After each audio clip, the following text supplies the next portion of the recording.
आप सभी को अस्सलाम वालेकुम और दोपहर का नमस्कार। एजुकेशन अफेयर्स के इस प्लेटफॉर्म पर मैं आप सभी का हार्दिक अभिनंदन और स्वागत करता हूं। जैसा कि हम लोग घटना चक्र जो कि हिंदी विषय के लिए है, जो आपके सभी प्रतियोगी परीक्षाओं में काम आएंगे, उसके हम लोग PYQs को सॉल्व कर रहे हैं। और विशेष रूप से हम लोग जो घटना चक्र की पुस्तक है उसी को हम लोग एक तरीके से विस्तार रूप से पढ़ रहे हैं, उसका चर्चा कर रहे हैं। तो हम लोगों ने इससे पहले आज हम लोग समझेंगे प्रगतिवाद के विषय में, है ना। उनके जो प्रश्न हैं क्या है क्या नहीं उसको देखेंगे। इससे पहले हम लोग छायावाद काल या फिर द्विवेदी हो गया या फिर भारतेंदु या उससे पूर्व जितने भी हम लोगों ने प्रश्न है उसको देखे हैं। आज हम लोग प्रगतिवाद से संबंधित प्रश्नों को देखेंगे तथा उसका विस्तार पूर्वक से विश्लेषण करेंगे। तो सबसे पहला इसमें प्रश्न आता है कि प्रगतिवाद, तो प्रगतिवाद का जो समय है वह छायावाद के बाद के काल का माना जाता है। तो यह 1936 से 1943 ईस्वी तक चलता है प्रगतिवाद। ठीक, आइए पहला प्रश्न देखते हैं प्रगतिवाद में कि ऐतिहासिक भौतिकवाद किस दार्शनिक का सिद्धांत है। तो ऐतिहासिक भौतिकवाद यह सिद्धांत मार्क्सवाद का है। तो ऐतिहासिक भौतिकवाद मार्क्सवाद का सिद्धांत है और मार्क्सवाद के अन्य दार्शनिक आधारों में मूल्य वृद्धि का सिद्धांत तथा मूल सभ्यता के विकास की व्यवस्था का सिद्धांत है और हिंदी साहित्य में इसका प्रभाव प्रगतिवाद पे दिखता है। तो सीधे हम कह सकते हैं कि मार्क्सवाद का जो प्रभाव है वह हमको प्रगतिवाद में देखने को मिलता है। अगर मार्क्सवाद के अनुसार हम लोग समझे तो मार्क्सवाद है, तो जो मार्क्सवाद का क्या कहना है कि समाज दो भागों में बटा हुआ है। ठीक, मार्क्सवाद क्या कहता है कि समाज दो भागों में बटा हुआ है। पहला तो पूंजीपति हो गया और दूसरा मजदूर वर्ग हो गया। तो जो पूंजीपति वर्ग है जिनके पास क्या है उत्पादन के साधन होते हैं, वो जो पूंजीपति वर्ग है वो कहलाते हैं जिनके पास साधन है। ठीक, मतलब जिनके पास उत्पादन करने के साधन है।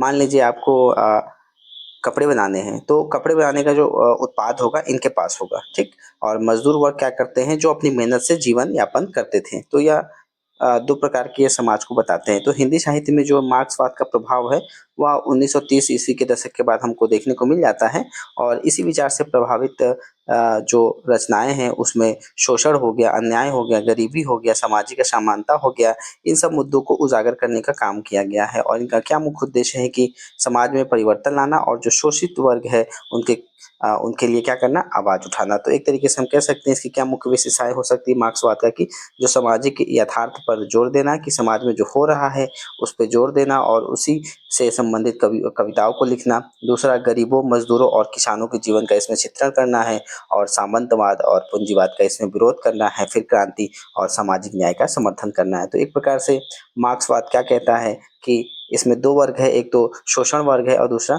शोषित वर्ग है। तो जो शोषित वर्ग है जो शोषण जो कर रहा है वो पूंजीपति हो गया, जो शोषित हो रहा है वो कौन है, मजदूर वर्ग है। तो इन्हीं मजदूर वर्गों को लेकर के विशेष रूप से ये जो प्रगतिवाद है वो कविताएं लिखी गई हैं। अगला प्रश्न 249 नंबर की, प्रगतिवाद केवल साम्यवादी मार्ग को ही अपनाने के लिए विवश है जबकि प्रगतिशील किसी भी वाद विषय से आबद्ध नहीं होता। और यह विचार किस विद्वान का है। तो यह विचार गणपति चंद्रगुप्त का है। कि उपयुक्त विचार डॉक्टर गणपति चंद्रगुप्त कहते हैं कि जब तक मानव हृदय में रगात्मकता का अवशेष रहेगा तब तक बच्चन की कविता का आकर्षण चिरंतन एवं चिर अस्थायी रहेगा। और द्विवेदी मंडल के कवियों द्वारा रचित प्रबंधनात्मक काव्यों एवं कविताओं की संख्या बहुत बड़ी है, इनके द्वारा बताया गया है। यदि हम लोग गणपति चंद्रगुप्त के विषय में चर्चा करें तो इनका जन्म 1928 में कहाँ होता है, मंडा, जो कि राजस्थान में। तो ये कहाँ के थे, राजस्थान के थे। और यह क्या है, एक प्रमुख साहित्यकार है और आलोचक भी रहे हैं। और इनके प्रमुख रचनाओं की हम लोग बात करें तो साहित्य विज्ञान जो कि 1961 में आता है, फिर हिंदी साहित्य का वैज्ञानिक इतिहास 1965 में, फिर रस सिद्धांत का पुनर्विवेचन 1964 में, फिर महाकवि बिहारी, फिर उसके बाद साहित्यिक निबंध, फिर आदिकाल की प्रामाणिक रचनाएं जो कि 1976 में इनके द्वारा प्रकाशित किया जाता है। ये सब कविताएं, ये सब रचनाएं गणपति चंद्रगुप्त के द्वारा ही है। तो इनका जन्म कब है, 1928 में, कहाँ, राजस्थान, मंडा में। अगला प्रश्न है इसमें कि कुछ यहाँ पे स्थापना दिया गया, उसका तर्क दिया गया। पहला है कि प्रगतिवाद सामूहिकता, वर्ग संघर्ष और सर्वहारा की विजय को लेकर चला क्योंकि यह मार्क्सवाद पर आधारित था। तो इसमें जो पहला और कथन दूसरा है दोनों सही है। क्यों, देखिए कि क्योंकि प्रगतिवाद सामूहिकता, वर्ग संघर्ष और सर्वहारी की विजय को लेकर चला, और यह हिंदी साहित्य में 1936 से 1942 तक चलता है। और प्रस्तुत तर्क भी सही है, क्योंकि प्रगतिवाद का दार्शनिक आधार क्या रहा है? मार्क्सवाद रहा है। अगर प्रगतिवाद की हम विशेषताओं को देखें तो इसमें जो शोषकों के प्रति विद्रोह और जो शोषितों के प्रति सहानुभूति का इसमें बात कहा गया है।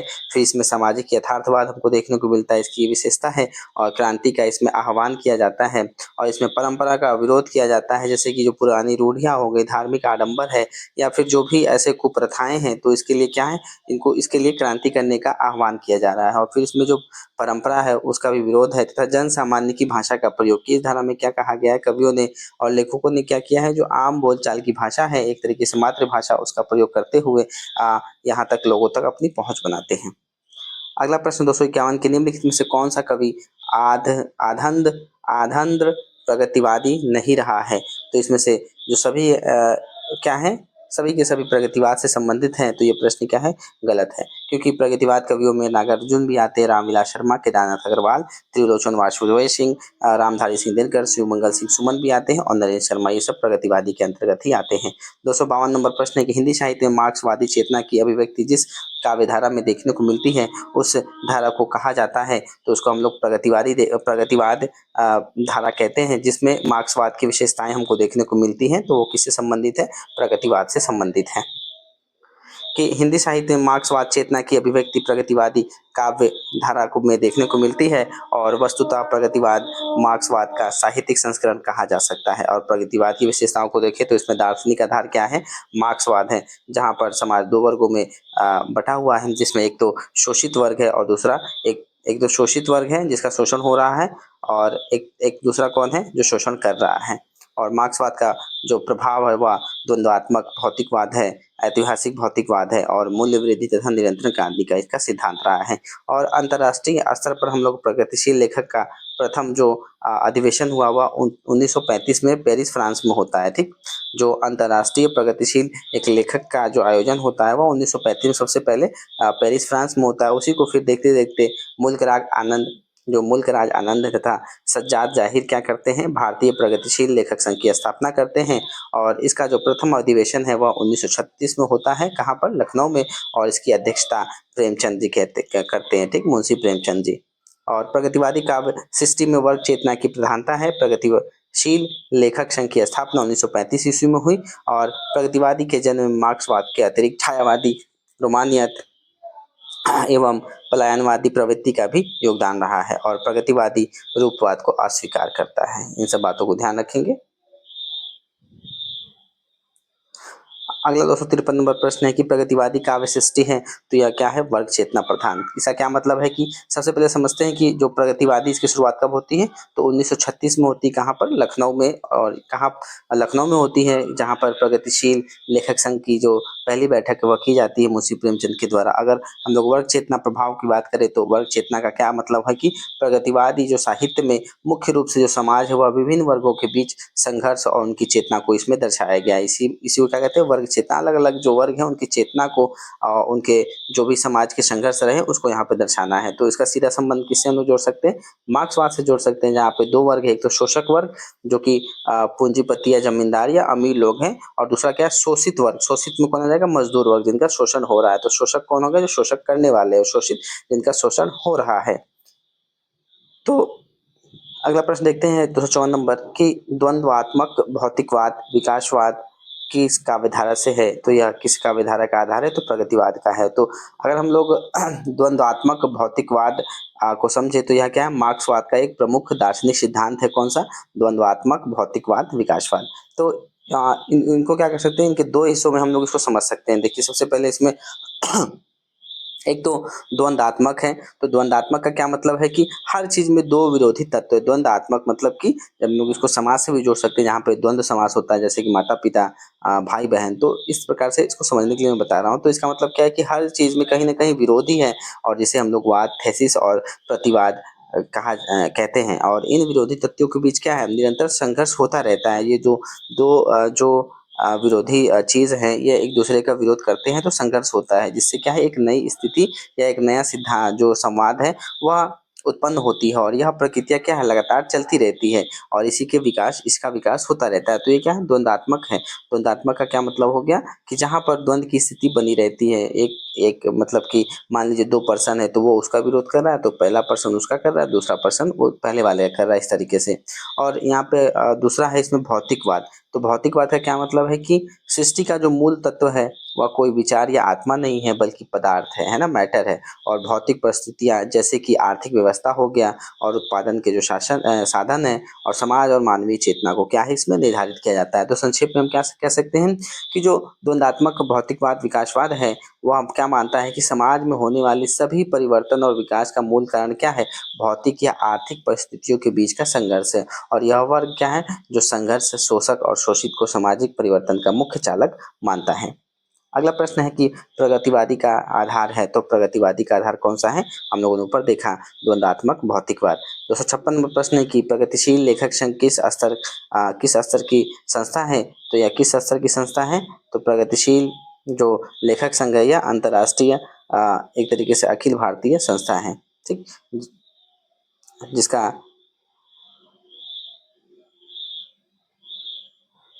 यहाँ पे नहीं है, एक सेकेंड,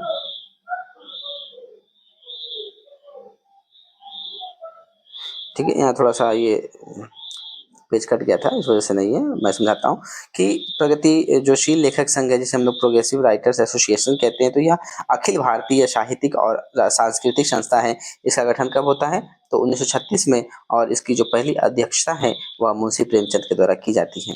और इसका मुख्य उद्देश्य और विचारधारा को हम समझे तो इसका क्या मुख्य उद्देश्य है, ये प्रगतिशील विचार जो लेखक संघ है इसका, कि जनता से जोड़ना और सामाजिक और जो राजनीतिक प्रगति का माध्यम यह बनता है। और यह संस्था क्या है, जो मार्क्सवादी विचारधारा से पूर्ण रूप से प्रेरित रहता है। जहाँ पे दो वर्ग मैंने बताया था कि जहाँ पे एक शोषक वर्ग है जो कि अमीर लोग हैं, जो क्या करते हैं, जो एक दूसरा हो गया शोषित वर्ग जिसका शोषण किया जाता है। तो इसमें दो प्रकार के बताएंगे। और इसका अ, सदस्यों की बात करें तो इसमें प्रेमचंद हैं और मुल्क राज आनंद हो गए, सज्जाद जहीर है, यशपाल, फैज अहमद फैज, और जैसे कई बड़े इसमें लेखक भी शामिल हैं। अगला प्रश्न 258 की प्रगतिशील लेखक संघ की स्थापना लंदन में किसके प्रयत्न से होती है, तो यह मुल्क राज आनंद और सज्जाद जहीर के द्वारा इसकी स्थापना कहाँ पे की जाती है, तो यह लंदन में किया जाता है। अगर हम लोग प्रगतिशील लेखक संघ की एक बात करें तो इसकी पृष्ठभूमि को समझे तो सबसे पहले जो इसकी स्थापना है वह 1935 में की जा रही, किसके द्वारा, सज्जाद जहीर और मुल्क राज आनंद के द्वारा, ठीक। और इसमें क्या एक और ज्योति घोष भी थे, इन्होंने मिलकर की थी। और इसका क्या मुख्य उद्देश्य था कि दुनिया में बढ़ रहे जो फांसीवाद है और भारत में साम्राज्यवादी शोषण के खिलाफ जो लेखकों को एकजुट करना, और ठीक है, इनको मतलब क्या है, एकजुट करना। और भारत में इसका सबसे पहला अधिवेशन 1936 में लखनऊ में किया जाता है। और सबसे पहले इसमें जो प्रेमचंद है अपने प्रसिद्ध भाषण में साहित्य का जो उद्देश्य है दिया, और जिसमें उन्होंने क्या कहा था कि साहित्यकार का काम केवल मनोरंजन करना नहीं बल्कि जनता को जागरूक करना है। अगर प्रमुख उद्देश्य इसको समझे तो जैसे कि सामाजिक यथार्थवाद हो गया इसका उद्देश्य और सिद्धांत, वर्ग संघर्ष का जो चित्रण है इसमें करना कि किस प्रकार से जो पूंजीपति वर्ग है और जो मजदूर वर्ग है उनके बीच कैसे संघर्ष हो रहा है इसको, फिर रूढ़ियों का इसमें विरोध करना, जो भी हमारी धार्मिक आडंबर है या अंधविश्वास है किसी चीज को मान लेना, या जो पुरानी जो पहले से चली आ रही परंपरा है उसका पूर्ण रूप से विरोध करना इसका मुख्य उद्देश्य रहा है। और इसके प्रमुख लेखक और इसको योगदान को हम लोग समझे तो इसमें कई सारे लेखक रहे हैं, जिसके विषय में हम लोग आगे चर्चा करेंगे। अगला प्रश्न है 259 नंबर की प्रगतिवादी के जन्म प्रगतिवादी 259 नंबर प्रश्न है कि प्रगतिवादी के जन्म में किसका योगदान है, तो प्रगतिवादी में छायावादी, रोमानियत एवं पलायनवादी, प्रगतिशील लेखक संघ की भी और मार्क्सवादी प्रभाव का भी उपयुक्त सभी का इसमें क्या है, योगदान पूर्ण रूप से है।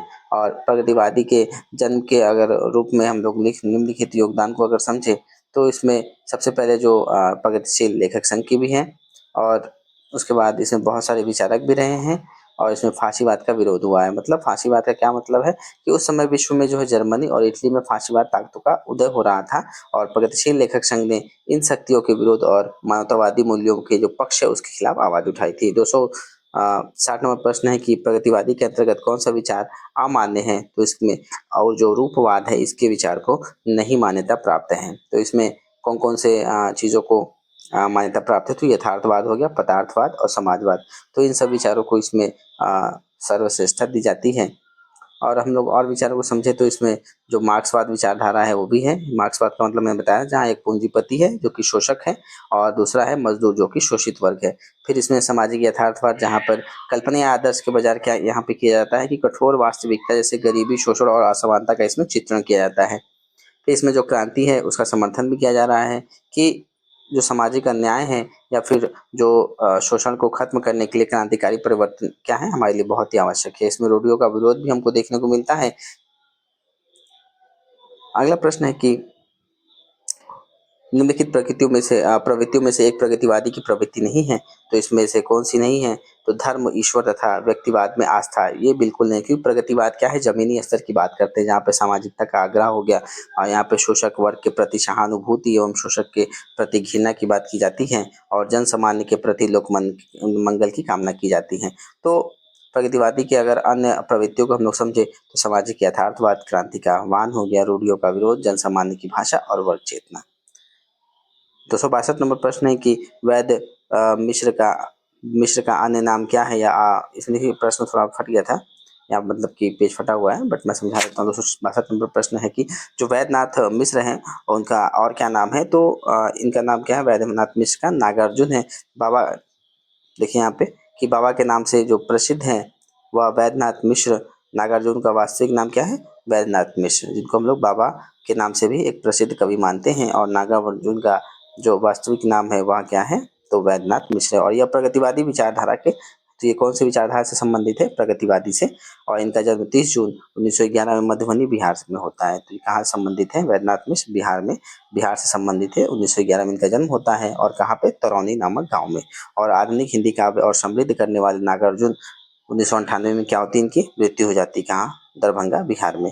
अगर नागार्जुन ने क्या किया कि 1935 ईस्वी में दीपक जो कि मासिक तथा 1942-43 में विश्व बंधु साप्ताहिक पत्रिका जो पत्रिका है उसका संपादन किया। तो दो पत्रिका इनके, दीपक और दूसरा विश्व बंधु। और हिंदी साहित्य में उन्होंने नागार्जुन तथा मैथिली में यात्री उपनाम से रचनाओं का सृजन किया। तो दो नामों से ये रचनाएं करते हैं, एक तो नागार्जुन जो कि हिंदी में और मैथिली में यात्री नाम से। और मैथिली में नवीन भावबोध की रचनाओं का प्रारंभ उनका महत्वपूर्ण कविता संग्रह चित्र से माना जाता है मैथिली में। और नागार्जुन ने संस्कृत तथा बंगला में भी काव्य रचना की है। और पत्रहीन नग्न जो गाछ है या फिर पत्राहीन नग्न नग्ना गच्छ या मैथिली कविता संग्रह है, इनके लिए इनको साहित्य अकादमी पुरस्कार 1968 में प्रदान किया गया। और इनकी प्रमुख जो हम लोग काव्य प्रवृत्तियों को देखें, सॉरी कृति, तो इनके अगर हम लोग मुख्य जो काव्य कृतियां उनको देखें तो युगधारा, प्यासी पथराई आंखें, रंगे पंखों वाली, तालाब की मछलियां, हजार हजार बाहों वाली, पुरानी जूतियों का कोरस, तुमने कहा था, आखिर ऐसा क्या कह दिया मैंने, मैं मिलिट्री का बूढ़ा घोड़ा, और अस्तन गर्भा, ऐसे ही हम क्या, ऐसे भी तुम क्या, पका है कटहल, भस्मांकुर, यह क्या है? खंड काव्य भस्मांकुर। ठीक। और इनके अन्य कृतियां बलसनमा हो गया, रघुनाथ की चाची, कुंभी पाक, उग्र तारा, जमनिया का बाबा और वरुण के बेटे। और इसको अगर विस्तार में समझे तो वैद्यनाथ मिश्र, जिनको हम लोग नागार्जुन के नाम से भी जानते हैं, और यह आधुनिक हिंदी और मैथिली साहित्य के क्या है? प्रमुख कवि रहे हैं। और इनको हम लोग और किन नामों से जानते हैं? एक तो जन कवि और आधुनिक कबीर भी इनको कहा जाता है। जैसा कि हम लोगों ने देखा कि इनका जन्म 1911 में हो रहा है। और इनके रचनाओं को अगर हम देखें तो यहाँ पे कई सारी रचनाएं हैं। थोड़ा सा इनका डेट भी देख लेते हैं। जैसे कि इसमें युगधारा हो गया जो कि 1953 में, सतरंगों पंखों वाली 1959, प्यासी पथराई आंखें 1962, तालाब की मछलियां 1974, तुमने कहा था 1980।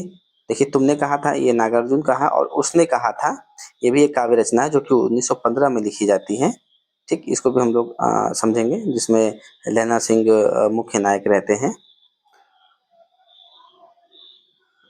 और इनके बाद और पुरानी ज्योतियों का कोरस 1983 ईस्वी में, हजार हजार बाहों वाली 1981 में, भस्मांकुर 1971 में। और यहीं पर अगर अन्य रचनाओं में जहाँ पर बलसनमा हो गया 1952 में, रतिनाथ की चाची 1948 में, और नई पौध भी है इनका 1953 में, और बाबा बटेश्वर नाथ, जो बाबा बटेश्वर नाथ 1954 में, और दुख मोचन 1957, और वरुण के बेटे 1957 में लिखा गया। और गरीबदास भी इनके द्वारा रचना है 1967 में। और मैथिली रचनाओं की हम लोग बात करें तो इनकी जो मैथिली कविता है संग्रह है पत्रहीन नग्न गाछ के लिए, जो कि 1967 में लिखा गया था। तो इसी के लिए इनको 1969 में साहित्य, सॉरी यहाँ पे जो 1969 रहेगा, 1969 में इनको साहित्य अकादमी पुरस्कार से सम्मानित किया जाता है। 233 नंबर प्रश्न है कि वैद्यनाथ मिश्र किस कवि का वास्तविक नाम था? तो यह वास्तविक नाम नागार्जुन का है। इनका जन्म बिहार में होता है। नागार्जुन किस वर्ग के कवि हैं? तो हम लोगों ने दिखाया कि कौन से काव्य धारा से संबंधित है, तो यह प्रगतिवादी काव्य धारा से संबंधित है। प्रगतिवादी जो कि 1936 से लेकर के 1942 तक चलता है, 1942-43 तक। 43 में तो फिर उसके बाद प्रयोग आजाद होता है। नागार्जुन किस काव्य के कवि हैं? तो नागार्जुन प्रगतिवादी के कवि हैं। 266 नंबर प्रश्न है कि नागार्जुन की निम्नलिखित रचनाओं में से कौन सी खड़ी बोली हिंदी में नहीं लिखी गई थी? तो खड़ी बोली हिंदी में नहीं लिखी गई थी वह पत्रहीन नग्न गच्छ है, जो कि मैथिली में लिखी गई थी। इसको हमने ऊपर देखा था। बाकी भस्मांकुर, युगधारा, सतरंगो पंखों वाली, और उसके बाद पुरानी जुतिया और कोरस हो गया, प्यासी पथराई आंखें, तालाब की मछलियां, तुमने कहा था, और भस्मांकुर, ये सब क्या है? काव्य हैं। और वहीं पे आगे हम लोग देखते हैं 267 नंबर प्रश्न की निम्नलिखित में से कौन सा काव्य संग्रह नागार्जुन का नहीं है? तो यह कौन सी नहीं है? तो इसमें युग की गंगा इनकी नहीं है। बाकी युग धारा है, प्यासी पथराई आंखें, तुमने कहा था। अगर हम लोग युग की गंगा की बात करें तो यह केदारनाथ अग्रवाल के द्वारा लिखित है, और जबकि अन्य कविता जो संग्रह है वह नागार्जुन के द्वारा लिखित है। तो युग की गंगा, नींद के बादल, ये सब किसके द्वारा? केदारनाथ अग्रवाल के। और नागार्जुन के अगर हम लोग काव्यों की बात करें तो भस्मांकुर, उसके बाद गीत गोविंद खंड काव्य है, हरिजन गाथा, भूमिजा, जो कि क्या है? दीर्घ कविता है, लंबी कविता है, अपने खेत, रत्नगर्भ, तालाब की मछलियां एक काव्य कृति है। और केदारनाथ अगर अग्रवाल के हम लोग काव्य को देखें तो नींद के बाद फूल नहीं रंग बोलते हैं, आकायना, अपूर्वा, बोले बोला बोल, और आत्मगंध, ये सब रचनाएं किसकी हैं? तो ये सभी रचनाएं केदारनाथ अग्रवाल की हैं। अगला प्रश्न 268 की कबीर के उपरांत हर विध्वंसकारी और जन विरोधी शक्ति को सर्वाधिक खुली चुनौती देने वाले साहित्यकार कौन है? तो वह नागार्जुन है।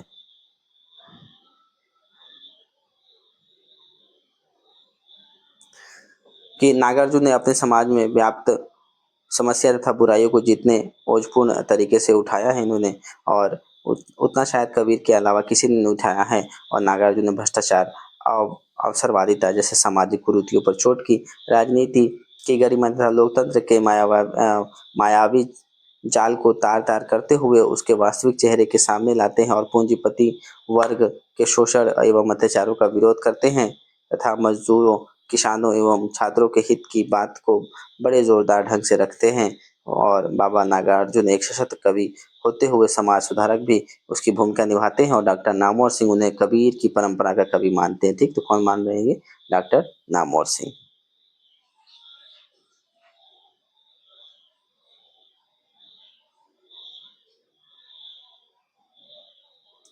269 नंबर प्रश्न है कि प्रगतिवादी के संबंध में इसमें से एक कथन सही नहीं है, और वह कथन कौन सा है? तो प्रगतिवादी जनजीवन के साथ प्रकृति और कल्पनालोक में सौंदर्य खोजता था, तो यह इनसे बिल्कुल दूर थे, क्योंकि प्रगतिवादी जो कवि रहे हैं वो जमीनी स्तर से संबंधित रखते थे। वह गाँवों में समाजों की बात करते हैं, वहाँ पे रूढ़ियों, अंधविश्वासों की बात करते हैं, यहाँ पे कल्पना की कोई बात नहीं होती है। और प्रगतिवादी ने पहली बार साहित्यिक चेतना को यथार्थवाद की ओर अग्रसर किया। बिल्कुल, जो इससे पहले साहित्यिक चेतना चली आ रही थी, जो कल्पना से परिपूर्ण थी, जो कि छायावाद काल से संबंधित, लेकिन वहीं पर प्रगतिवादी आती है जहाँ पर यथार्थवाद की ओर अग्रसर करने की प्रेरणा यह देती है। यथार्थ मतलब जो हमारे समक्ष होती है या हमारे जीवन से संबंधित रहती है, यथार्थ रूप से, सही रूप से, सच्चाई रूप से। इसमें प्रगतिवादी की मूल प्रेरणा मार्क्सवाद से हुई। ठीक, तो जो इसकी मूल चेतना की बात करें तो मार्क्सवाद से संबंधित है ये, और प्रगतिवादी सामाजिक यथार्थ की अभिव्यक्ति को ही रचना का उद्देश्य मानता है। तो बिल्कुल यही सब चर्चा है यहाँ पे। आगे देखते हैं 270 नंबर प्रश्न की निम्नलिखित में से कौन सी विशेषता प्रगतिवादी की नहीं है? तो अगर हम लोग इसकी विशेषताओं की बात करें तो इसमें जो कल्पना और प्रवणता है, यह इसकी विशेषता नहीं है, क्योंकि कल्पना इसमें है नहीं। कल्पना आपका छायावाद में मिलता है। फिर इसमें शोषण का विरोध किया गया है, बिल्कुल। व्यंग्य प्रधानता है, इसमें व्यंग्य रूप से भी कई सारी बातों को कहा गया है। और जो श्रम में जो सौंदर्य है उसकी बात कही गई है। कल्पना, प्रवणता छायावाद की विशेषता है। और छायावादी कविता में कल्पना, देखिए छायावादी में हमको कल्पना देखने को मिलती है। और उसके बाद छायावादी कविता की यह सर्वाधिक महत्वपूर्ण विशेषता है। यही सब चर्चा किया गया है। अगला है 271 नंबर प्रश्न की प्रगतिवादी समीक्षक हैं। तो प्रगतिवादी समीक्षक कौन है? रामविलास शर्मा जी।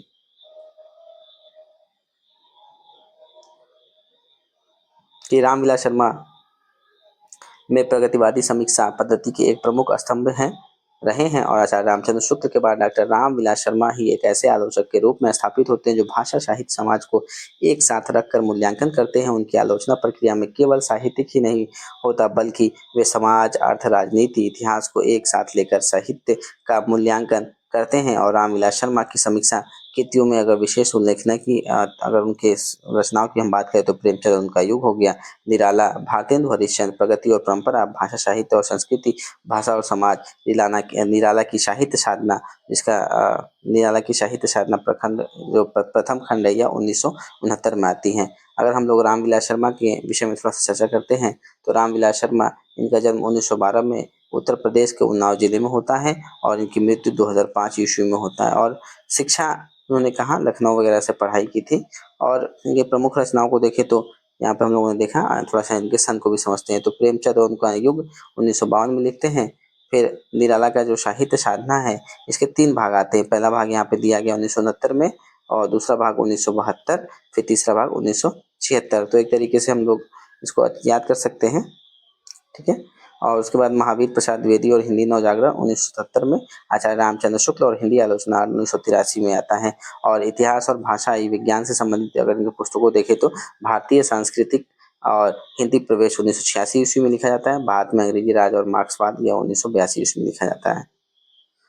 प्रगतिवादी कवि हैं तो प्रगतिवादी कवियों की हम लोग बात करें तो इसमें जयशंकर, देखिए प्रगतिवादी कवि हैं तो प्रगतिवादी कवि कौन है इसमें से, तो केदारनाथ अग्रवाल प्रगतिवादी काव्यधारा के प्रमुख कवि हैं। और इसमें जो पहला काव्य संग्रह इनका युग की गंगा है और आज़ादी के पहले 1947 में प्रकाशित हुआ। केदारनाथ अग्रवाल ने मार्क्सवादी दर्शन को जीवन का आधार मानकर जन साधारण के जीवन की गहरी व व्यापक जो संवेदना को अपनी कृतियों में मुखरित किया।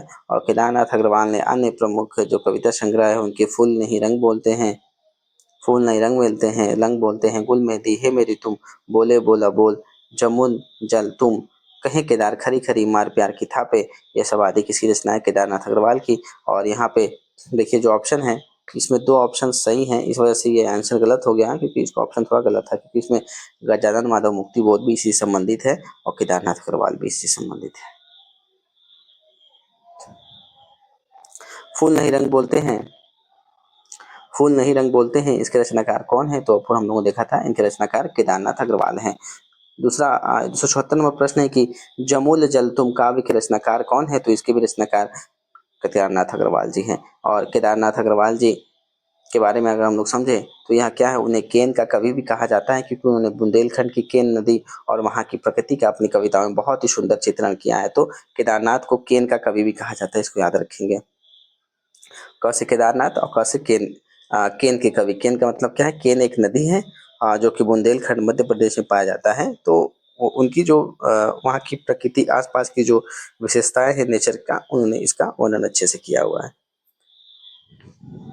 अगला प्रश्न है कि इनमें से कौन सी रचना केदारनाथ अग्रवाल की नहीं है, तो इसमें से अगर बात करें हम लोग तो जो सी है आग का झरना और युग धारा, तो यह इनकी रचना नहीं है बल्कि युग की गंगा हो गया और नींद के बादल इनकी रचनाएं हैं। देखिए युग की गंगा तथा नींद के बादल या केदारनाथ अग्रवाल की काव्य है और जबकि युग धारा जो नागार्जुन के द्वारा लिखा गया है और केदारनाथ अग्रवाल के आग का आईना भी लिखा है, किंतु विकल्प में आग का झंडा दिया है जो कि मतलब गलत है।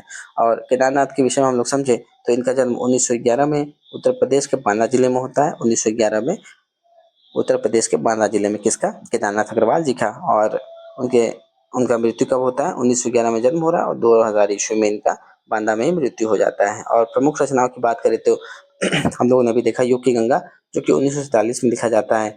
फूल नहीं रंग बोलते हैं 1965, जिनके लिए इनको साहित्य अकादमी पुरस्कार भी मिलता है। फूल नहीं रंग बोलते हैं इसके लिए इनको साहित्य अकादमी पुरस्कार से सम्मानित किया जाता है। फिर हे मेरी तुम 1981 में, जमूल और जल तुम जो हम लोगों ने ऊपर देखा, जमूल जल तुम या 1984 ईस्वी में और अपूर्वा 1936 ईस्वी में प्रकाशित होती है। तो ये भी क्या थे, मार्क्सवाद से संबंधित जो प्रगतिवादी है उससे संबंधित थे और इन्होंने भी सामाजिक यथार्थवाद को महत्व दिया है। और वहीं पर फिर ये भी क्या करते हैं, पूंजीवाद जो व्यवस्था है, शोषण है और न्याय है, इसका विरोध करते हैं। 276वां प्रश्न है कि अबे सुन बे गुलाब, भूल मत गर पाई खुशबू रंगो आप, तो यह पंक्तियाँ किसके द्वारा लिखी गई हैं? तो प्रगतिवादी कविता से ही हैं। परंतु प्रगतिवादी जो कवि रहे हैं सूर्यकांत त्रिपाठी निराला जी, जो कि छायावादी से भी संबंधित थे, लेकिन इनकी कुछ रचनाएं प्रगतिवादी से भी संबंधित हैं। वहीं पर अगर देखें इनकी रचनाओं को समझे तो कुकुरमुत्ता से यह पंक्तियाँ ली गई है। जो कुकुरमुत्ता है वह क्या प्रगतिवादी से संबंधित रचना है। और इनके अन्य प्रगतिवादी रचनाओं में जैसे अणिमा, नए पत्ते, बेला तथा अर्चना। अगर हम लोग त्रिपाठी जी की बात करें, सूर्यकांत त्रिपाठी निराला जी की हम लोग बात करें तो ये छायावादी काल से जो 4 छायावादी के प्रमुख स्तंभ रहे, जयशंकर प्रसाद निराला, सुमितनंदन पंत और महादेव वर्मा, तो 4 में से यह एक थे। और इनका जन्म 1899 में कहाँ पे हुआ है? तो बंगाल के मेदिनीपुर में होता है। और ये कहाँ के थे? मूल रूप के यह उत्तर प्रदेश के ही थे। और उसके अगर जीवन की बात करें तो इनकी एक कविता है सरोज स्मृति, जो कि बहुत ही फेमस रही है कि जैसे इनकी पुत्री का नाम सरोज रहता है, तो मृत्यु जब इनकी पुत्री का हो जाता है तो उसके बाद इस रचना को वह लिखते हैं। अगर हम लोग थोड़ा सा और इनके काव्य संग्रह को देखें तो अनामिका 1923 में, परिमल 1930, गीतिका 1936, अणिमा 1943, कुकुरमुत्ता 1942, जो कि क्या है? एक व्यंग पूर्वक काव्य है। बेला बेला देखिए यहाँ पे आया था ना, बेला बेला 1946 में, फिर उसके बाद नए पत्ते 1946 में। ठीक। लंबी कविताएं देखिए, सबसे फेमस ये होते हैं जो राम की शक्ति पूजा है जो 1936 में आती है, वो सरोज स्मृति 1935, कुकुरमुत्ता 1942 और वह तोड़ती पत्थर 1935 में। अगर उपन्यास की बात करें हम लोग त्रिपाठी जी की, मतलब निराला जी की, तो अप्सरा 1931 में, अलका 1933, प्रभावती 1936 और निरुपमा 1936 इसमें वह लिखते हैं। 277 नंबर प्रश्न है कि प्रगतिवादी आंदोलन के सैनिक रूप का उल्लेख किस साहित्यकार ने किया है? तो यह मुक्तिबोध ने किया है। प्रगतिवादी मार्क्सवाद से प्रभावित हिंदी साहित्य का एक काव्य आंदोलन है और गजानन माधव मुक्तिबोध प्रगतिवादी आंदोलन के सैनिक का रूप का उल्लेख करते हैं। और मुक्तिबोध प्रयोगवादी कवि भी माने जाते हैं। इनकी प्रयोगवादी जो कविताओं का संकलन है वह गेय द्वारा संपादित तार सप्तक में किया जाता है, प्रथम संस्करण में। तो इसको भी समझेंगे। तार सप्तक है, पहला सप्तक, दूसरा, तीसरा और चौथा, इसको भी आगे देखेंगे हम लोग। मुक्तिबोध के अगर हम लोग अन्य तथ्यों को समझे तो इनका जो काव्य संग्रह है चांद का मुंह टेढ़ा और भूरी भूरी खाक दूध, कहानियों का संग्रह, इनका संग्रह जो काठ का सपना, सतह से उठता आदमी, और उपन्यास कौन सा है? विपात्र। और इन्होंने फैंटेसी काव्य शैली को अनुभव की कन्या कहा है। और इन्होंने जयशंकर प्रसाद को बुजारवजी का अंतिम मुर्मूर्षु कवि कहा है। और मुक्तिबोध के विषय में हम लोग समझे तो इनका जन्म 1917 में कहाँ पे है? मध्य प्रदेश में होता है, श्योपुर में। और इनको मुक्ति फिर कब मिलती है? 1964 में। तो जन्म 1917 और मृत्यु इनकी 1964 में होती है। अगर इनके प्रमुख रचनाओं की बात करें, देखिए यहाँ पे चांद का जो मुंह टेढ़ा है वह 1964 ईस्वी में लिखा जाता है। और यह सबसे प्रसिद्ध क्या है? काव्य संग्रह है जो उनके निधन के बाद यह प्रकाशित होती है। ठीक। तो प्रकाशित कब हुआ? 1964 में। और मतलब जैसे 1964 में मृत्यु होती है उसके बाद यह प्रकाशित हो जाता है। और भूरी भूरी खाक धूल, यहाँ पे भूरी भूरी खाक धूल भी है, यह 1980 में प्रकाशित होती है। और यह भी उनकी मृत्यु के बाद ही प्रकाशित होती है। आलोचना की बात करें तो इन्होंने बहुत अच्छा एक आलोचना लिखा है मुक्तिबोध ने, कि कमायनी एक पुनर्विचार, जो कि बहुत ही फेमस है, 1961 में यह लिखा जाता है। और इन्होंने जो कमायनी है, जो जयशंकर प्रसाद की रचना है, उसको मार्क्सवादी दृष्टिकोण से उनका पुनर्मूल्यांकन करने का कार्य किया है। अगला प्रश्न 278 नंबर की, प्रगतिवादी के प्रमुख कवि नहीं है? तो प्रगतिवादी से कौन संबंधित नहीं है? नागार्जुन है, बिल्कुल। रामधारी सिंह दिनकर भी है, ठीक। लेकिन जो प्रगतिवादी के मुख्य कवि हैं वह अज्ञेय जी नहीं है। अज्ञेय जी क्या है? प्रयोगवाद काल से संबंधित है, या प्रयोगवाद जो काव्य धारा है उससे संबंधित है। और गजानन मतलब मुक्तिबोध ये भी इससे संबंधित है। ठीक। 279 नंबर प्रश्न है, अगर हम लोग थोड़ा अज्ञेय के बारे में अगर समझें तो इनका पूरा नाम है सच्चिदानंद हीरानंद वात्स्यायन अज्ञेय। और यह प्रमुख एक कवि, उपन्यासकार, पत्रकार और विचारक रहे हैं। अगर जीवन परिचय की बात करें तो इनका जन्म 1911 ईस्वी में उत्तर प्रदेश के कुशीनगर में होता है। ठीक। जहाँ पर महात्मा बुद्ध को निर्वाण प्राप्त होता है, वहीं पर इनका क्या है? जन्म होता है कुशीनगर में। और इनकी बात करें तो 1911 में इनका जन्म होता है और 1987 ईस्वी में दिल्ली में इनकी मृत्यु होती है। तो जन्म कहाँ पे हो रहा है? कुशीनगर, उत्तर प्रदेश, मृत्यु दिल्ली में। अगर प्रमुख रचनाओं की बात करें हम लोग इनके, तो काव्य संग्रह जैसे भग्नदूत 1933, चिंता 1942, इत्यलम 1946, अरि ओ करुणा प्रभामय 1959,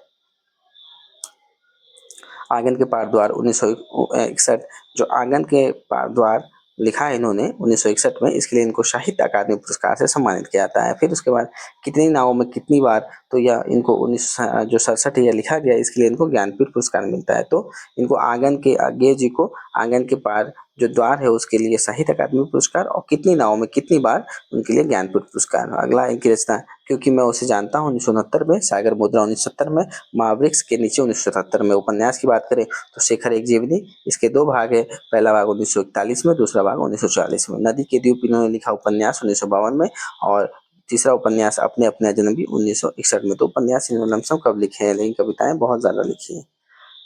अगला प्रश्न है कि 279 नंबर, निम्नलिखित में किस लंबी कविता के रचयिता मुक्तिबोध हैं?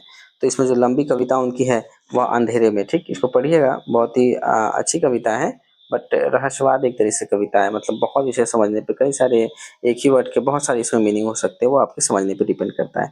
कि अंधेरे में कविता के रचयिता गजानन माधव मुक्तिबोध रहे हैं, और इनके अन्य काव्य संग्रहों की बात करें हम लोग तो चांद का मुटेरा, भूरी भूरी खाकदूल, अंतर्दंश, आत्मसंवाद, ब्रह्म राक्षस, उसके बाद भूल गलती, चंबल की घाटी में, ये सब आदि इनकी रचनाएं। और राम की शक्ति पूजा किसके द्वारा लिखा गया है? तो यह सूर्यकांत त्रिपाठी निराला के द्वारा 1936 ईस्वी में लिखा जाता है। और अषाढ़ वीणा यह किसके द्वारा लिखा जाता है? यह अज्ञेय के द्वारा लिखा जाता है। और अगर अषाढ़ वीणा की बात करें, ये भी क्या है, लंबी कविता है, जहाँ पर एक वीणा रहता है, जिसको मतलब असाध्य, असाध्य मतलब जिसको हम लोग साध नहीं सकते, जिसको हम लोग मतलब कि साध नहीं सकते हैं, ऐसी वीणा।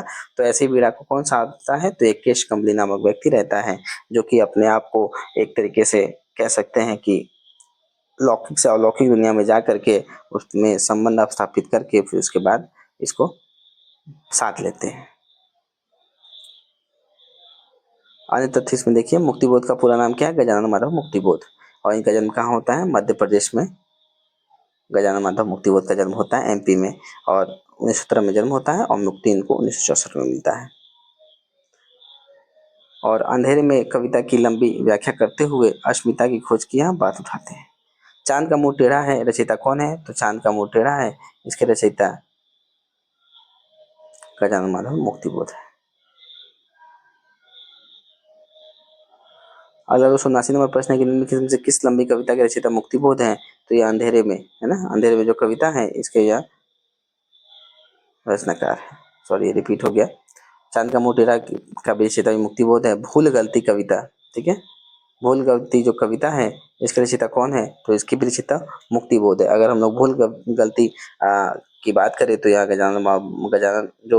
गजानन माधव मुक्तिबोध इनकी एक रचना है, कविता है, और यह प्रसिद्ध काव्य संग्रह चांद के मुंह टेढ़ा में जो भूल गलती है, यह किसमें है? चांद का मुंह टेढ़ा, इसी के अंतर्गत है।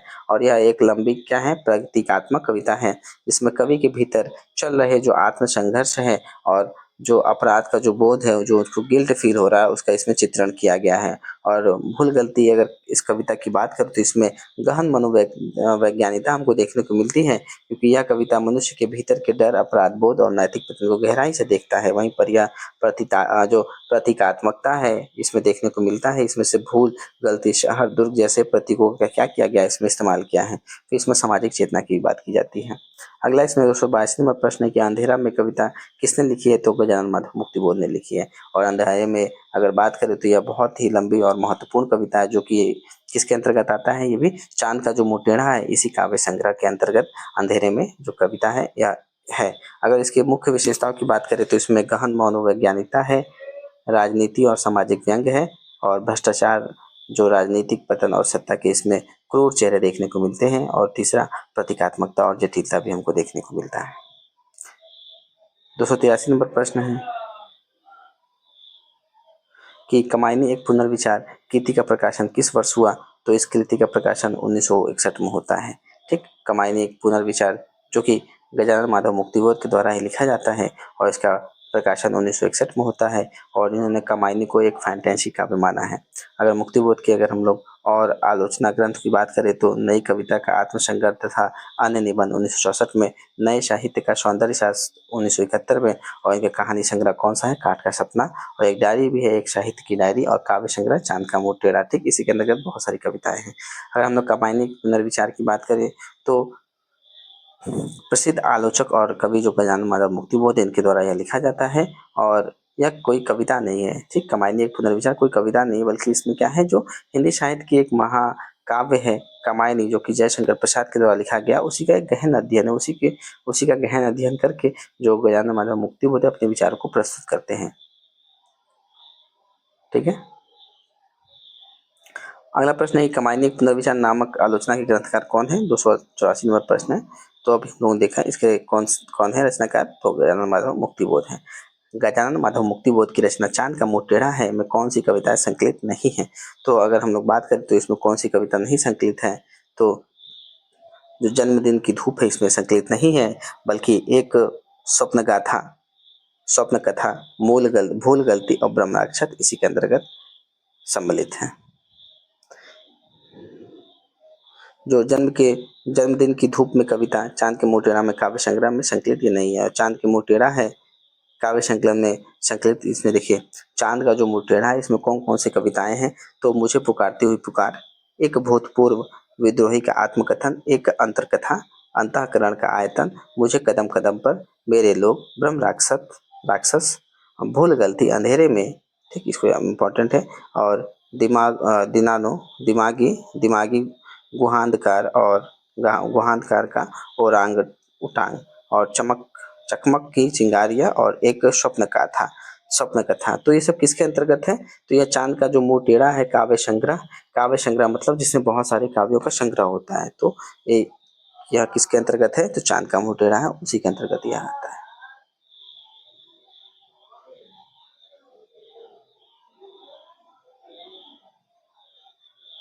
281 नंबर प्रश्न है कि भूल कविता, रिपीट हो रहा है। हाँ, 286 नंबर प्रश्न है कि रहस्य पुरुष का बिंब मुक्तिबोध की किस कविता में हमको देखने को मिलती है? तो अंधेरे में। मैंने अभी बताया था कि जो इसमें एक रहस्य पुरुष का इसमें हम लोग को बिंब देखने को मिलता है, जो कि कहीं ना कहीं रहस्यवाद को दर्शाता है। जब इस कविता को पढ़ेंगे आप अच्छे से समझ जाएंगे।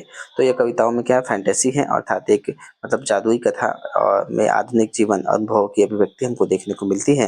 फैंटेसी का क्या मतलब है कि एक तरीके से जादुई इसमें कथा है, और इन कविताओं में गहरा मानसिक संघर्ष तथा तनाव छटपटाता रहता है।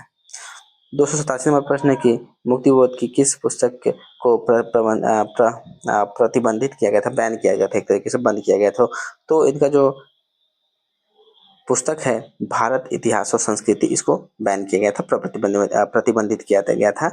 क्यों? क्यों देखिए, मध्य प्रदेश शासन द्वारा भद्रता और नैतिकता के विरुद्ध ठहराई गई इस पुस्तक पर मध्य प्रदेश न्यायालय में मुकदमा चल रहा था। ठीक, मतलब इस पे एक तरीके से विरोध करते हैं कि यह भद्रता और नैतिकता का इसमें पालन नहीं होता, उसके विरुद्ध है, इसीलिए इसका विरोध करते हुए इसको मध्य प्रदेश न्यायालय में इसके खिलाफ मुकदमा चलता है। और जिसका निर्णय क्या आता है कि इसके 10 आपत्तिजनक अंशों को हटा करके इसमें अंश रहे थे, तो कोर्ट कहता है कि इसमें से जो अंश है जो आपत्तिजनक उसको हटा करके इसको प्रकाशित कर सकते हैं। तो पाठ्य पुस्तक संस्कृत की भूमिकाओं में मुक्तिबोध ने लिखा है कि यह इतिहास की पुस्तक नहीं है, इस अर्थ में कि समानतः इतिहास में राजाओं, युद्धों और राजनीतिक उलटफेरों का जैसा विवरण रहता है वैसा इसमें नहीं है। युद्धों और राजवंशों के विवरण में न अटक कर मैंने अपने समाज और उसकी संस्कृतियों के विकास पथ को इसमें अंकित किया है।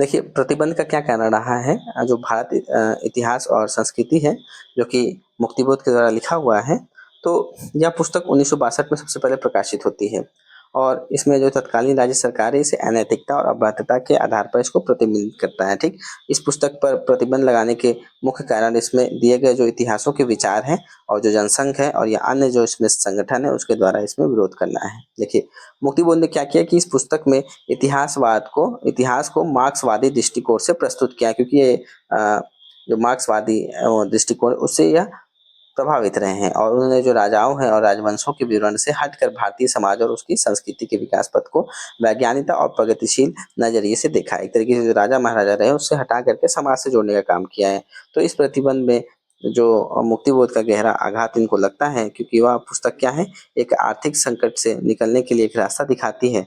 तो वहीं पे क्या है, इसका विरोध करते हैं लोग। 288 नंबर प्रश्न है कि त्रिलोचन शास्त्री की कविताएं हिंदी के अतिरिक्त किस अन्य भाषा में रही है? तो त्रिलोचन वासुदेव की अगर हम लोग देखें तो यह किस में रही है? अवधी में। कि त्रिलोचन शास्त्री, जिसे हम लोग त्रिलोचन मतलब इनका उपमान, त्रिलोचन को हम लोग और नाम से क्या कहते हैं, वासुदेव सिंह का पुराना त्रिलोचन वासुदेव सिंह, और इनका वास्तविक नाम वासुदेव सिंह है, और इन्होंने अपनी कविताएं खड़ी बोली हिंदी के अतिरिक्त अवधी बोली में किया है। और अमूला ग्रंथ इन्होंने 27 और 92 छंदों में अवधी में लिखा है। तो जो अमूला है ये कौन सी भाषा में? अ से अमूला, अ से अवधी। और त्रिलोचन को सोनेर का कवि कहा जाता है। और ताप के ताए हुए दिन, गुलाब और बुलबुल, उस जनपद का कवि हूँ, चैती तथा जीने की कला इनकी प्रमुख रचनाएं हैं।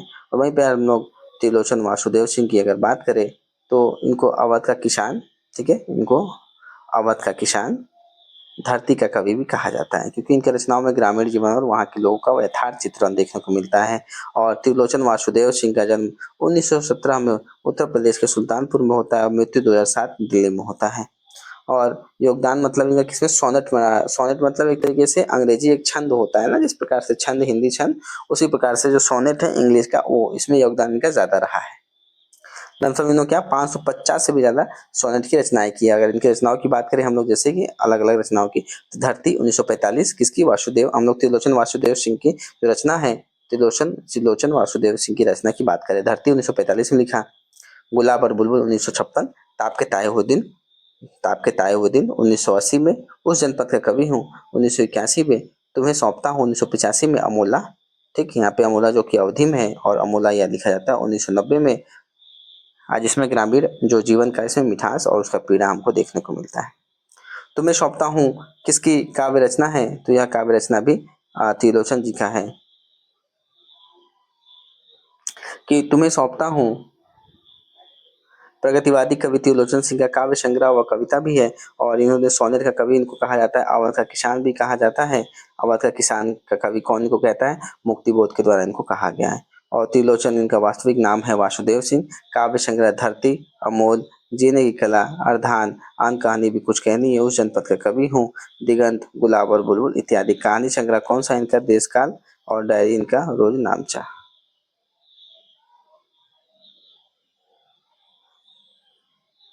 कवि त्रिलोचन का पूरा नाम क्या है? तो वासुदेव सिंह। हम लोगों ने ऊपर देखा कि हिंदी साहित्य काव्य धारा में बहुत ही अच्छे हस्ताक्षर रहे हैं त्रिलोचन वासुदेव सिंह। और वे आधुनिक हिंदी कविता के प्रगतिशील त्रयी के तीन स्तंभों में थे, ठीक। प्रगतिशील त्रयी में क्या है? तीन कवि है, नागार्जुन, शमशेर बहादुर सिंह और त्रिलोचन। तो ये सब क्या आते हैं? प्रगतिशील त्रय में आते हैं। तो इनमें से भी जो एक रहे हैं कौन? त्रिलोचन वासुदेव सिंह, इन्हीं से संबंधित थे। और उन्होंने हिंदी लघु कविता जो सोनेट है उसको सार्थक माना। और इनका जन्म सुल्तानपुर जिले में 1917 में होता है, मृत्यु 2007 में गाजियाबाद, दिल्ली में, सॉरी गाजियाबाद तो यूपी में आता है, ठीक है, बट इनका मृत्यु दिल्ली में होता है, ठीक, ख्याल रखिए। त्रिलोचन का पहला कविता संग्रह कौन सा है? धरती, जो कि 1945 में आता है। फिर ताप के ताए हुए दिन 1981 में इनको ताप के ताए हुए दिन है, ताप के ताए हुए दिन 1980 में लिखा जाता है और 1981 में इनको साहित्य अकादमी पुरस्कार से सम्मानित किया जाता है। और 1889-90 में उन्हें हिंदी साहित्य अकादमी द्वारा सलाका सम्मान से भी सम्मानित किया जाता है। इसके अलावा शास्त्री और साहित्य रत्न जैसे उपाधि से भी इनको मिलता है।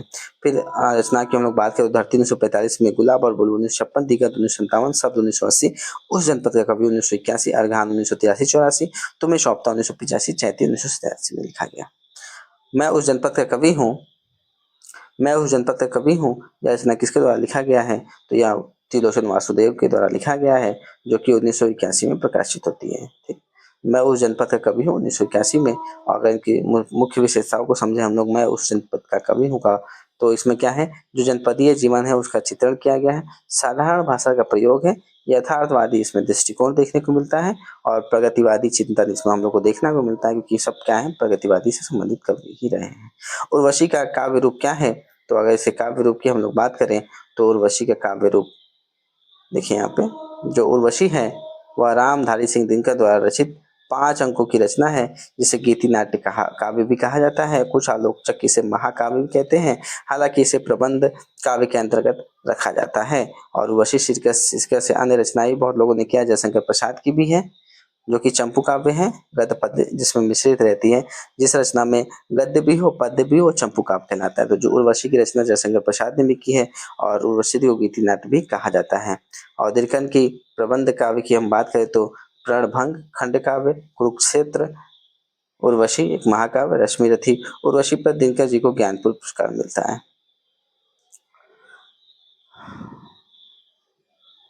अगर हम लोग नामधारी सिंह दिनकर की अगर थोड़ी सी चर्चा कर लें तो इनको सबसे पहले राष्ट्र कवि बुलाया जाता है और इनकी रचनाओं में हमको वो जो राष्ट्रीयता और सामाजिक चेतना हमको देखने को मिलती है दिनकर जी के। और इनका जन्म 1908 में बिहार के मुंगेर जिले में होता है। कहाँ से है ये?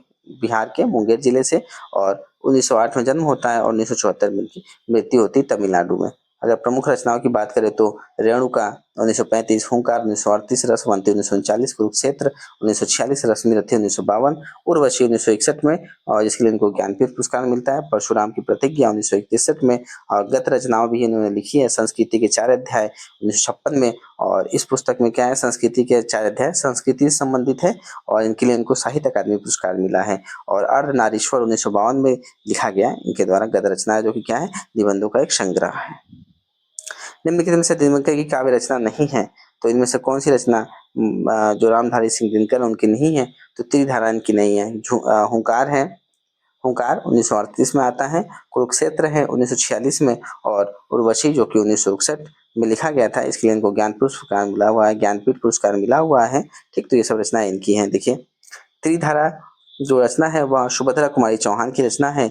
और इनकी अन्य जो मुख्य कविता है समझे किसकी, तो हम लोग दिनकर जी की। तो इसमें कौन से? बिखरे मोती 1932 में, जन्मादिनी 1934, सीधे साधे चित्र 1947, मुकुल और जो मिला तेज से तेज और बुंदेलखंडी लोक शैली में लिखी गई सुभद्रा कुमारी चौहान की कविता झांसी की रानी। जो झांसी की रानी कविता ये भी बहुत ही फेमस है, जो कि सुभद्रा कुमारी चौहान ने लिखा है। और भारतीय तटरक्षक सेना ने 28 अप्रैल 2006 को सुभद्रा कुमारी चौहान की राष्ट्र प्रेम की भावना को सम्मानित करने के लिए तटरक्षक जहाज को सुभद्रा नाम दिया। और भारतीय डाक विभाग ने 6 अगस्त 1976 को जो सुभद्रा कुमारी चौहान के सम्मान में किया 25 पैसे का एक डाक टिकट भी चलाया। और इनकी रचनाओं की बात करें हम लोग, देखिए, रेणुका 1935, हुंकार 1939 और कई जगह 1938 भी, रसवंती 1940, द्वंद्व गीत 1940, कुरुक्षेत्र 1946, सामधेनी 1947, रश्मि रथी 1952 और उर्वशी 1916, परशुराम की प्रतिज्ञा 1963, इतिहास के आंसू, धूप और धुआं, दिल्ली, नीम के पत्ते, नील कुसुम, संस्कृति के 4 अध्याय और हारे को हरिराम के द्वारा लिखी थे। और रेणुका दिनकर की क्या है, प्रथम काव्य संग्रह माना जाता है, जो कि 1935 में लिखा गया था। और उर्वशी इनके द्वारा विशिष्ट प्रबंध काव्य जिसे गीति नाट्य भी कहा जाता है। और कथा का 5 अंकों में इन्होंने विभाजन किया है, किसके? जो उर्वशी है उसका। और इसमें नाटकीय का अभाव हमको देखने को मिलता है और यह प्रबंध काव्य है। सिंहासन खाली करो कि जनता आई है, जनता आती है, यह युक्ति किसकी है? तो यह रामधारी सिंह दिनकर है। इनकी जो कविता है जनतंत्र का जन्म, इसी में एक पंक्ति है, सिंहासन खाली करो कि जनता आती है। और पीकर जिसकी लाल शिखाए उगल रही, 100 लपट दिखाए दिशाएं, यह काव्य पंक्ति दिनकर द्वारा ही रचित है। कलम आज उनकी जय बोल कविता से यह ली गई है। अगर हम लोग जनतंत्र का जन्म की बात करें तो यह रामधारी सिंह दिनकर के द्वारा लिखा गया है। और एक जो जनतंत्र का जन्म, देखिए, जनतंत्र मतलब डेमोक्रेसी, तो यह लोकतंत्र के उदय और जनशक्ति का एक उदाहरण दिया गया है। और इसमें लोकतंत्र की स्थापना, जनता की शक्ति की भी बात कही गई है। निम्नलिखित विकल्पों में से कौन सी रचना रामधारी सिंह दिनकर की नहीं है? तो रामधारी सिंह दिनकर की रचना कौन सी नहीं है? तो इसमें जो रसवंती है इनकी नहीं है, बाकी पाथेय, मुकुल, लक्ष्मी रेखा इनके द्वारा लिखी गई है। परंतु जो रसवंती है वह रामधारी सिंह दिनकर द्वारा लिखी गई है। देखिए यहाँ पे जो कौन सी रचना दिनकर की है, दिनकर की रचना इसमें रसवंती है। ठीक है, पाथेय, मुकुल और रश्मि रेखा या इनके द्वारा नहीं लिखित है ना, थोड़ा सा मिस्टेक हो गया बोलने में। हारे को हरिराम, यह किसकी रचना है? तो यह रामधारी सिंह दिनकर द्वारा लिखा गया है, हारे को हरिराम। अगर हारे को हरिराम की बात करें तो 1970 है इसके दशक में यह प्रकाशित होता है। कौन सा? हारे को हरिराम। अगर हारे को हरिराम की अगर विशेषताओं को हम समझे तो इसमें आध्यात्मिकता, शांति और जीवन की जो नश्वरता है उसकी बात की गई है। और पराजित व्यक्ति का जो आश्रय और दार्शनिक इसमें चिंतन भी हमको देखने को मिलता है। संस्कृति के 4 अध्याय किसकी रचना है? तो संस्कृति के जो 4 अध्याय हैं यह रामधारी सिंह दिनकर के द्वारा रचित है। और संस्कृति के 4 अध्याय या 1956 में ना, संस्कृति के 4 अध्याय 1956 में प्रकाशित हुई। और इसके लिए उन्हें 1956 में संस्कृति के 4 अध्याय प्रकाशित होती है और 1959 में इनको साहित्य अकादमी पुरस्कार संस्कृति के 4 अध्याय के लिए मिलता है। और इसमें प्रमुख 4 अध्याय हैं। देखिए संस्कृति के 4 अध्याय, जिसमें पहला अध्याय है भारतीय संस्कृति का निर्माण, बौद्ध धर्म और जैन धर्म, इस्लाम का आगमन और यूरोपीय प्रभाव और भारतीय पुनर्जागरण। तो इसको आप लोग हिस्ट्री से कनेक्ट करके आप लोग इसको समझ सकते हैं। देखिए सबसे पहले भारतीय संस्कृति का इसमें निर्माण, आप लोग इसको याद कर सकते हैं ऋग्वेद वगैरह से। फिर बौद्ध धर्म और जैन धर्म आते हैं, फिर ये लंबा चौड़ा चलते हैं, फिर इस्लाम का इसमें आगमन हो जाता है, फिर उसके बाद यूरोपीय प्रभाव आते हैं, फिर भारतीयों का फिर से पुनर्जागरण होता है। तो इसमें 4 अध्याय है। रामधारी सिंह दिनकर किस कवि को आधुनिक युग की गीता कहा गया है? तो इनकी जो कुरुक्षेत्र है इसको आधुनिक युग की गीता कहा गया है। कि कुरुक्षेत्र 1946 में रचित है और 1946 में और आधुनिक युग की इसको गीता कहा जाता है। युद्ध की समस्या को लेकर लिखे गए प्रबंध काव्यों में कुरुक्षेत्र का स्थान बहुत ही ज्यादा ऊंचा है और कुरुक्षेत्र एक काव्यात्मक गीत है जिसमें आध्यात्मिक चिंतन के स्थान पर आधुनिक जीवन के प्रश्नों को बताया गया है। अगर देखा जाए तो इनके जो रचना है कुरुक्षेत्र, इसको आधुनिक युग का गीता क्यों कहा जाता है? क्योंकि इसमें आधुनिक युग की जो गीता इसलिए कहा जाता है क्योंकि इसमें महाभारत के युद्ध की पृष्ठभूमि पर यह लिखी गई सबसे पहले। और इसमें क्या है कि कवि ने जो युद्ध है, शांति है, न्याय है और मानवता जैसे शाश्वत प्रश्नों को गहर से दार्शनिक चिंता करके बताया है।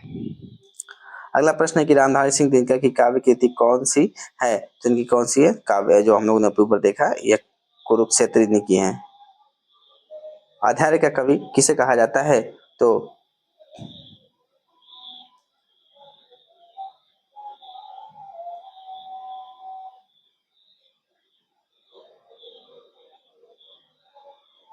आधार्य का कवि किसे कहा जाता है? तो आधार्य का कवि भी रामधारी सिंह दिनकर को कहा जाता है। अगर इसको हम लोग अच्छे से समझे, है ना, कि जो उनको आधार का कवि क्यों कहा जा रहा है? तो देखिए इनको आधार का कवि, विद्रोह का कवि भी कहा जाता है। तो इसमें क्यों? क्योंकि उनके अंदर जो होता है वो जो राष्ट्रीयता का जो चेतना हमको देखने को मिलता है, जहाँ पे उनके कविताओं में हमें विद्रोह का स्वर भी मिलता है और सामाजिक अन्याय के प्रति वह विद्रोह करते हैं। और वहीं पे हम लोग को एक और मानवतावादी आधार भी मिलता है, जहाँ पर आधार का कवि है, फिर दार्शनिक इसमें चिंतन हमको देखने को मिलता है। अगला प्रश्न है 301 नंबर की दो राह समय के रथ का घर घर नाद सुनो, सिंहासन खाली करो की जनता आई है। यह रामधारी सिंह दिनकर के द्वारा लिखित पंक्तियां हैं। गीत फरोश किसकी रचना है? तो अगर गीत फरोश की बात करें तो यह भवानी प्रसाद मिश्र के द्वारा लिखा गया है और ये प्रसिद्ध कवि, गांधीवादी विचारक वह दूसरे शतक में माने जाते हैं। ठीक, कौन? भवानी प्रसाद मिश्र। अगर इनकी बात करें तो इन्हें कविता का गांधी भी कहा जाता है। तो भवानी प्रसाद मिश्र को कविता का गांधी भी कहा जाता है। इनका जन्म 1913 ईस्वी में MP होशंगाबाद में होता है भवानी प्रसाद मिश्र का, और इनकी मृत्यु 1985 ईस्वी में होता है। तो 1913 में जन्म और 1985 में इनकी मृत्यु। और इनकी पहचान कैसे है?